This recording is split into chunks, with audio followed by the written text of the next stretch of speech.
Hey guys, and welcome back to Scooby-Doo Night of 100 Frights.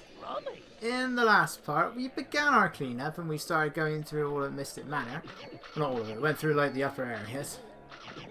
And well, for this part, thankfully I was able to condense all the rest of it into one video. It's an editing nightmare, but I managed to get it all into one video. Even though I got hurt, the dirt kept going, as did the bar of soap that was hidden inside that flower. So we need the plunger in order to get up there, and now we can just carry on like normal. There is one of two areas like this. The bush will suddenly disappear. And it took me a bit to realise that that is the way that I would come normally, so I already have all of the Scooby Snacks in that direction. So let's move on. Ignore the zombie and bash into the cauldron. Then we have another slope just up here. So this is On Edge in the Hedge Part 1. Quite a lot of stuff here. We've got more of these fog-breathing plants. The Venus fog traps. I don't know what you call these things. I guess they're not really trapping the fog. I'm not sure exactly. It's hard to tell when exactly you're safe to go. And when the fog has moved away a bit. Has moved away enough.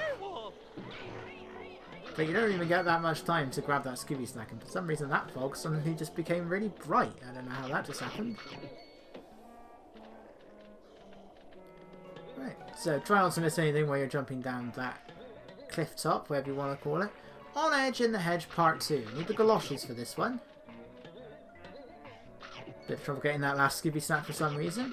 And we have our monster tokens. This is the witch monster token.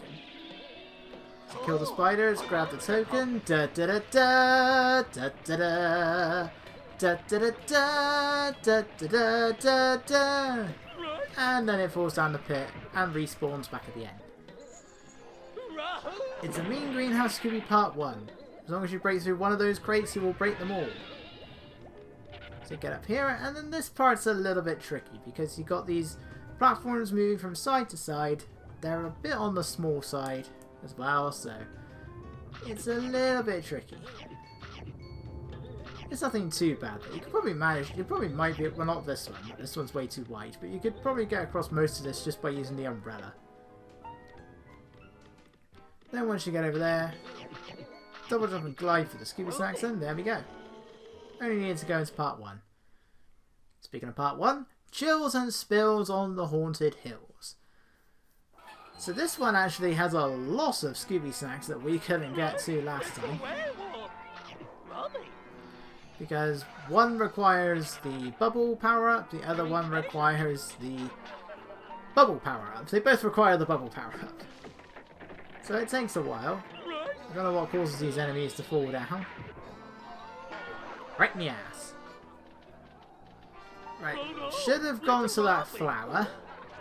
Because I've searched around here for like half an hour trying to find this one box of Scooby Snacks, and it's in the flower. It's like the only time there's something in the flower. I don't know why I'm standing still though. Past me. Why are you standing still past me? Right, let's try this again. Take out the witch. Not at any risk of falling between the branches. These are all what these trees are like one big solid object. I mean, a tree is one big solid object, but no, like all the leaves are one big solid object. Bash into the bat.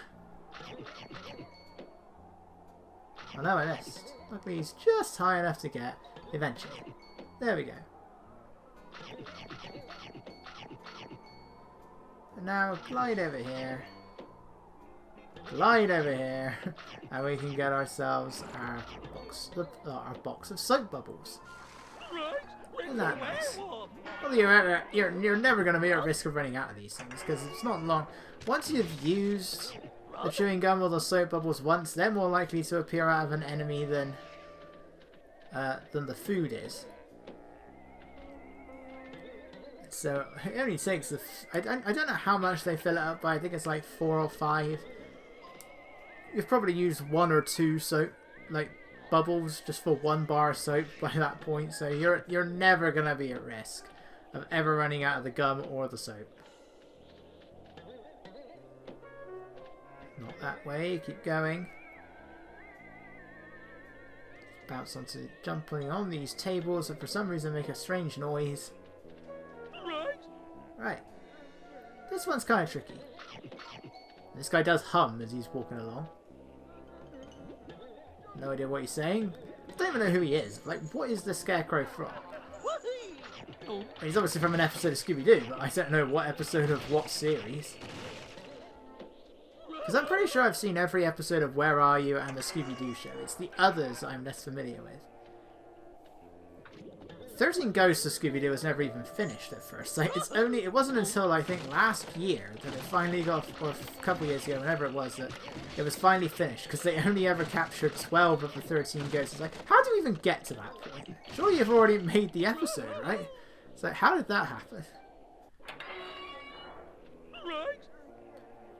And then, well, the Scarecrow's not going to be from any of the modern stuff, because this is before What's New Scooby-Doo. Which I've also watched every episode of, and it's after that. That's where I'm in the unknowns. Some of the films, yes, but not the shows. Where I roam. This one's a solid object. These ones are not. Thankfully, it is a checkpoint where that Scarecrow is. You don't have to go through the whole thing. He goes one of the few times that they're merciful with the checkpoints. You can tell by the colour. By that and the fact that it doesn't look quite as shoddy. And back in part 1 after like 30 minutes or so. There we go. We finally got that Scooby Snack. Now we enter part 2 of Scared Stiff at Skull Cliff. This level has the most Scooby Snacks out of anywhere in the game. There are 394 of these things here. Luckily, I collected the vast majority of them already, so now we can head over to part 3. You should never miss anything in part 1, because it's all in a 2D plane, a foreground one and a background one. Yes, I do feel it's mandatory to take out the majority of enemies that are in my way. Not all of them, but for the most part, I do take out everything. Right, you're really going to be making use of the umbrella for a while around here. So anytime you see like the wind with a load of leaves on it, or a load of leaves going up, that means they want you to use the umbrella, and then it carries you over just like that. You can't fall down. Some areas like to be an exception to that rule, so as we will get to in a moment, there was a section that gave me a lot of trouble because the wind only propels you upwards in one very specific area. Even though you can clearly see the winds and the leaf graphics over a much wider area. Anyway, I got confused here last time. Now we can actually see what this switch does, because you need to activate both switches in order to get it to work. So, again, take out everybody. I'm mainly doing it just because I wonder, have I missed a Scooby Snack? It's like, oh no, it's just a caveman.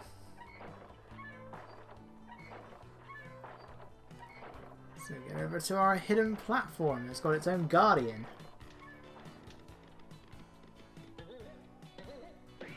Dealing with Captain Cutler now. Dick, you're never at risk of running out of bubbles. So, well, I don't even know why they bothered giving it an ammo count, really. Now, I don't remember the episode. Does the sea creature make these noises? Like, it just sounds like a cheerful little girl. Like, it kind of sounds like the witch, to be honest. And the witch was a guy. Just two guys that we never meet at any point in the episode. I think their names were Zeb and Zeke. I don't know which one was which, but...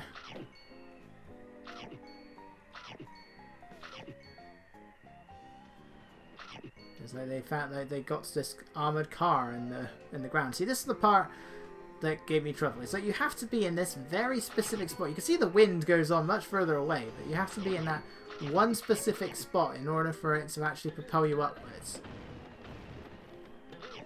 So I don't know why it's like that. It's really annoying.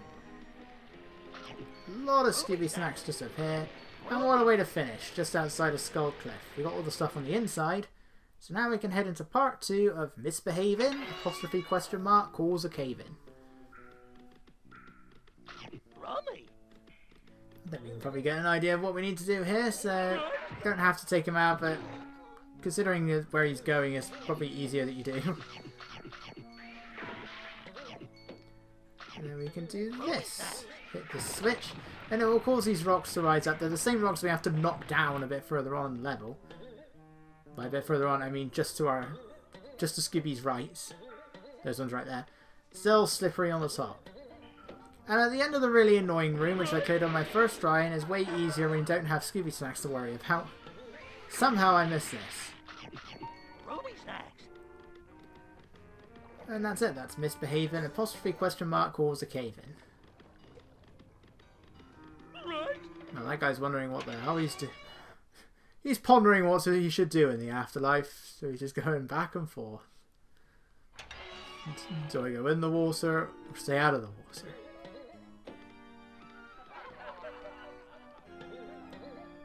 Okay, we've got to trap a ghost. Like so. They may be invincible, but we can still trap them.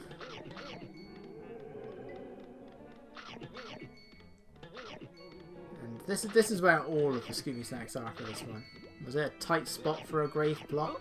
We've got all the ones on the inside area. There's only 2 parts for this. So it's just all the ones that are up here. Groovy. And there we go. A one-way trip to the crypt. So this is the one that's like got multiple doors that all lead to the other areas. There are some in part 1, but they're not up until the very top of it. In fact, you need to go into Gloom and Doom in order to gain access to those.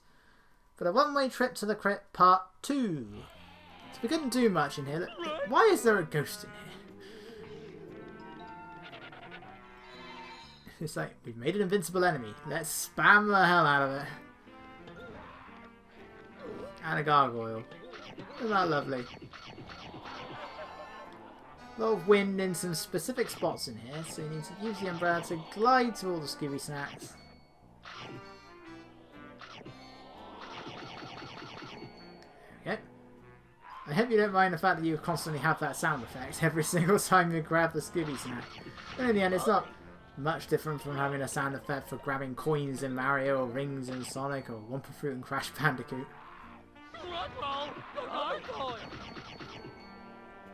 It's simply this game's version of the common collectible, except there's no lives.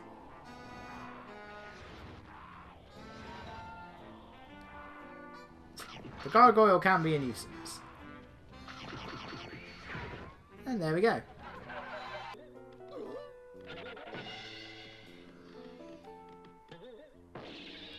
So, Gloom and Doom, Down in the Tomb, Part 2. Could have done this right after defeating the Green Ghost, but completely forgot to do it. That was all that was left in this area, but then we can go through this door and finally get to the other side of the top of a one-way trip to the crypt. Instantly gives you a Scooby Snack upon entry. Take out the witch, and these are the annoying Scooby Snacks. The ones where you have to make sure you don't miss anything on your way down. And that's that. And then I don't know what was going on here. So I played this on September 8th. I don't know what the significance of September 8th is. Is it a holiday? Is it a holiday that changes dates every year?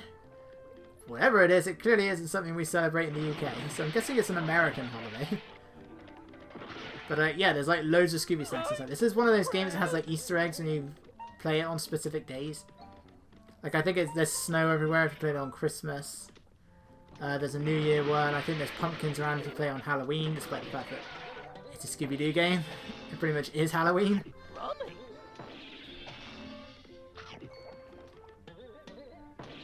So, yeah, I don't know what all the fireworks were about.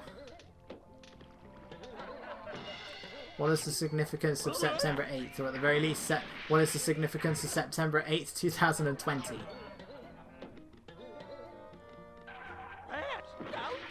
I mean, I'm pretty sure that is what the night sky will look like once COVID is done and over with, but For now, it still isn't.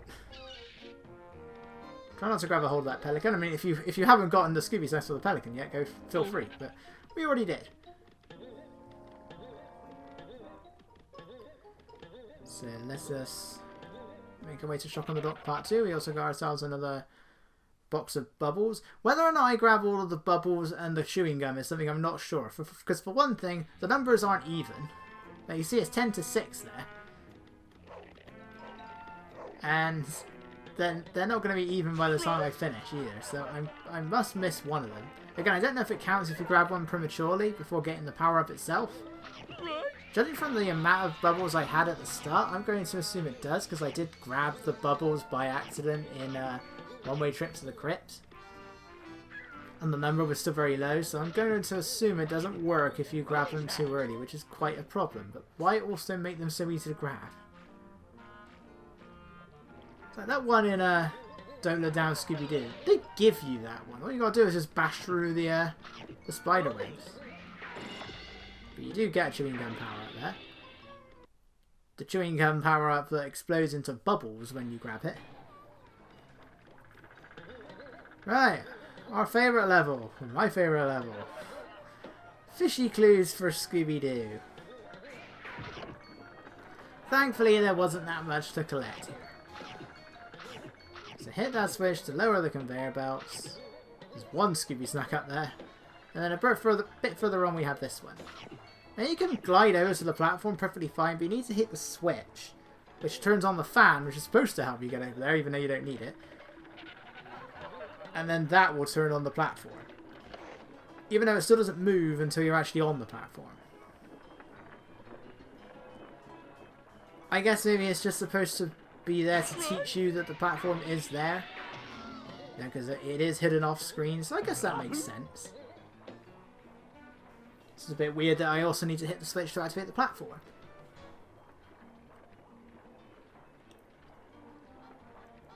And just up here we have yet another wandering tar monster all by itself. Just guarding its monster token. And 2 boxes of Scooby Snacks.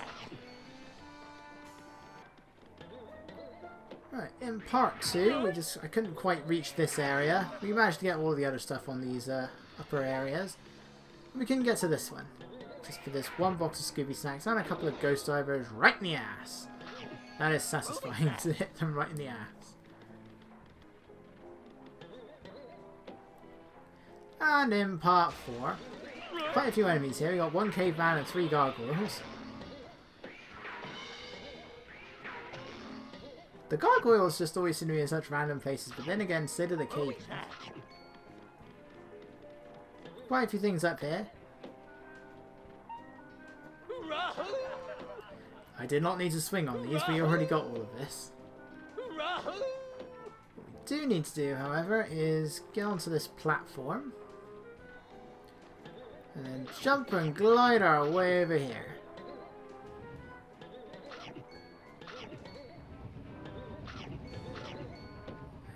Glide our way up. Take me to Captain Cutler's monster token. See, it's covered in seaweed here. Which he is for most of the episodes. I don't know why they didn't. Maybe it was just too difficult to give him the seaweed in the design. And then this was where I got terrified. Because it's like, I haven't gotten the prompt. There's no prompt. There's nothing telling me I collected all the Scooby Snacks. Did I miss one? And yeah, I missed 2 in fact. In the biggest area in the game, but thankfully things went down perfectly fine. By that I mean I went down like that, accidentally, to the lower area. First I tried breaking this box. I had a feeling it didn't break, and I was right. I'm like, where are they? Where are they? Oh, there they are. Well, that's nice and simple. Don't know how I missed them. Really wish the camera followed Scooby here. Look at that, right on the railing. Right, we can actually explore this level in full now. We never really got to have a proper look at Fear on the Pier. Because we came here very early on. Once you've accessed it the first time through that snack gate, you go back once you've gotten the spring power up. But then you do need to use the ground pound on the switch to get in there through Shock on the Dock again. Like, it's not, the door isn't simply going to open anymore. And there's an invisible wall here.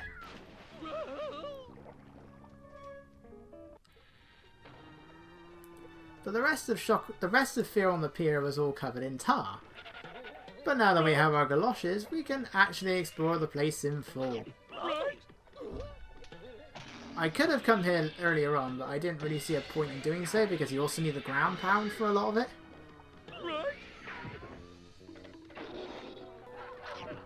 So we could have gone into parts 2 and 3, but we still wouldn't have been able to get anything, so there wasn't really much point. I missed that Scooby Snack somehow. Again, that way just takes you back to Mystic Manor. Don't know where it all leads to. But it's a shortcut back to Mystic Manor. Fear on the Pier! Exclamation mark part 2. So now we can actually explore this level in full. So there is so much tar here. Don't know why. So we got the galoshes to stick to slippery surfaces, and then we've got the plunger to stick to slopey surfaces. I don't get it. I guess that you could just say the plunger is there for you to kind of ignore gravity a bit. I guess that's how it works. Still kind of wish though that I could use these galoshes on, like, well, in fishy clues for Scooby-Doo, and they made me immune to the floor, but they don't.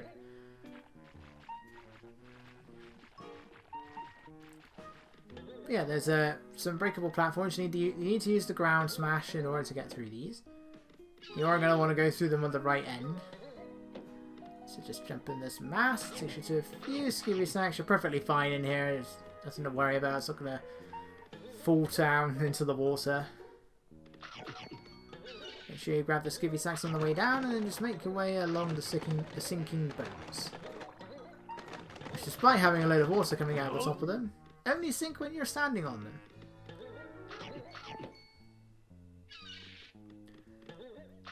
And now do the exact same thing again. Only this time, the boats are facing in the other direction. Oh my god.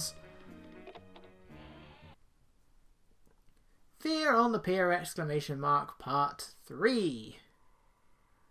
So as you know, this place kind of just leads you to a dead end. So we got the spring power up. We can now actually get everything here now. So start with these things. Some Scooby Snack boxes. You want to take out the tar monsters. They're a bit difficult to see. I mean, the tar monster can quite often be difficult to see because this game is very dark. Right.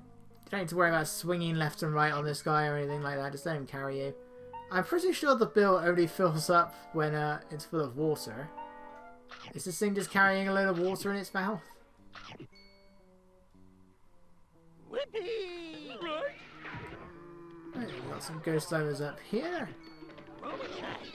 And then we get to the most, then we have the most well hidden of these areas. Once we take out him. I mean, he is hard to see because he's got the background thing in the way. Jump onto this crate and then you find that we have like these boxes that do sink when you stand on them. And you have a very far away camera angle, which makes trying to work out where you're landing a bit difficult to do. Scooby doesn't always have a drop shadow. He usually does, but sometimes he doesn't. Sometimes it only spawns in when you're really close to the platform you're landing on. And it's just difficult to judge your overall placement here. But that's it there, that's Fear on the Pier. And now we can head into part 1 of Coast for some Ghosts. Again, why am I standing still?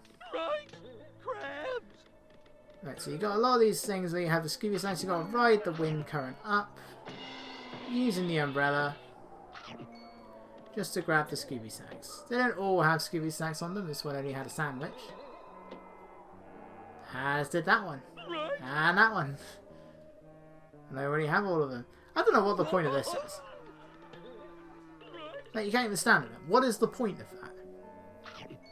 Like, it isn't used to get any objects. You don't get any Scooby Snacks for it. It's just there.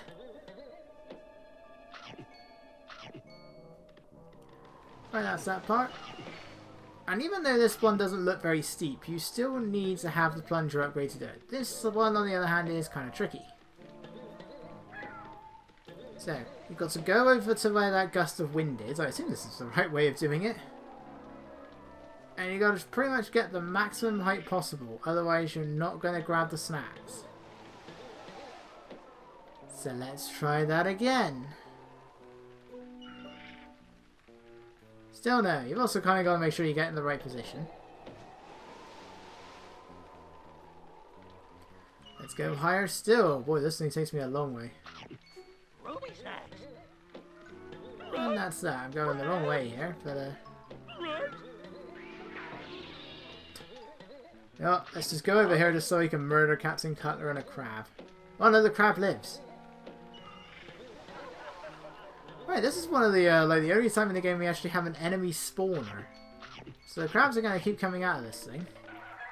That is the only time in the game we ever get something like that. I mean, you got the space kooks that just keep infinitely respawning, but that's the only time we ever get like a spawner for the small enemies. You actually don't need to trap that flying fish either. So you can just jump up here. Like that. Upgrade for our chewing gum. This is an awkward angle. But a lot of boxes of Scooby Snacks. And there we go. So a good chunk of the snacks are in that area there. Break through that. Now we can actually activate the switch, and that turns off all of these crates that are falling down. No, come back! Yay, he's coming back. There's just a small number of Scooby Snacks that are on top of these crates. Yeah, I wasn't kidding. There's only like 2 of them. Oh, the monster's taken. So that's our caveman monster token.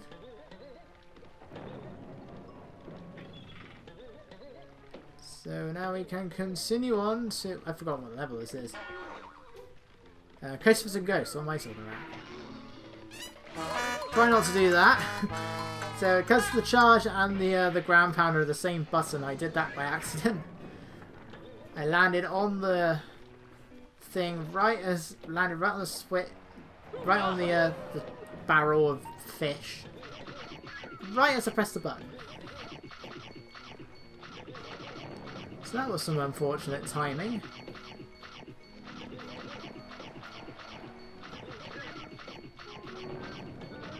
Just make your way across all of these. Watch out, thankfully I have an umbrella.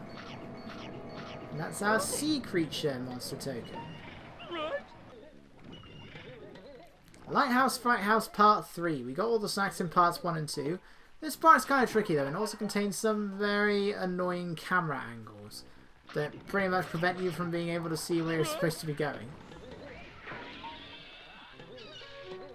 There's also a lot of tar monsters. And I missed. Alright. I have no idea how many attempts this all took me.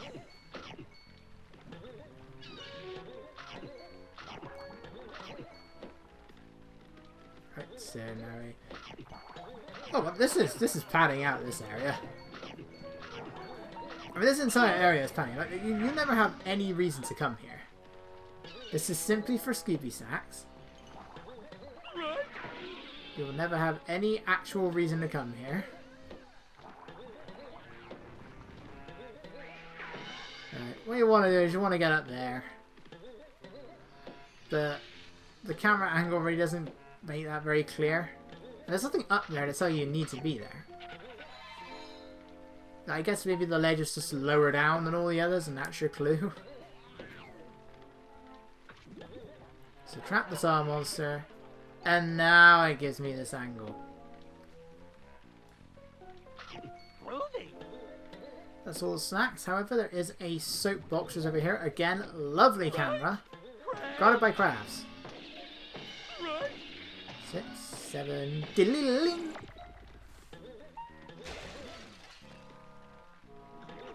Trap him.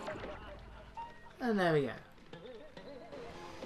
Yes, you then have to go against the camera. Aghast by the mask part 1. That was all we had to get. Part 2. What is this one? Wherever it was. Yeah, part 1. Right. Because we already got everything in wreck on the deck. But that was just for the soap bubbles.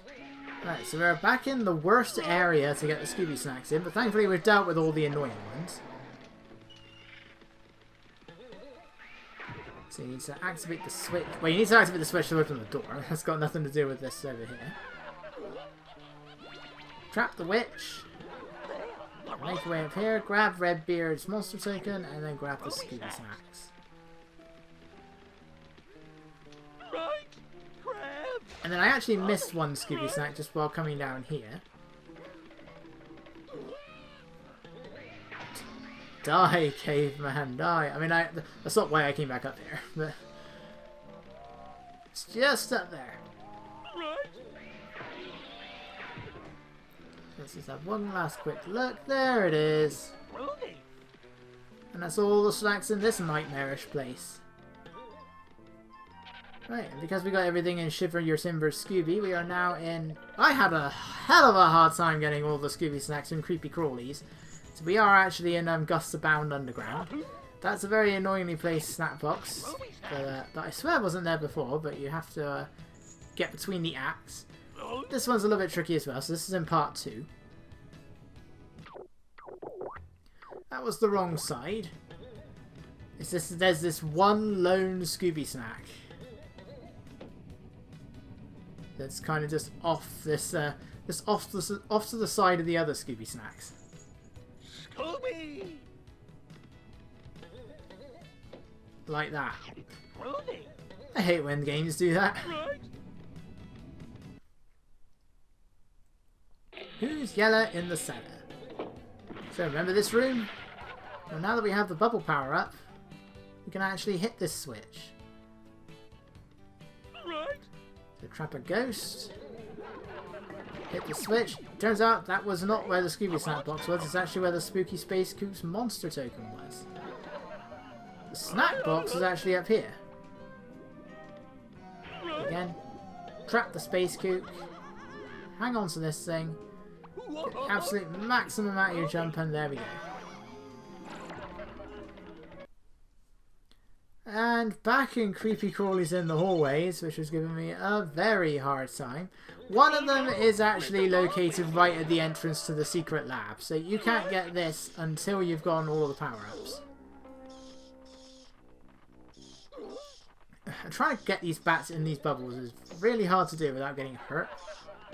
You might want to take out the lower of the two flying... The bat that's flying a bit lower down, you probably are going to want to take it out. See, this is where I use quite a few of the bubbles. That's how you get up here. We'll be going through that door at the beginning of the next part. And this is a really obnoxiously placed Scooby Snack. So your invincibility frames could ignore bottomless pits.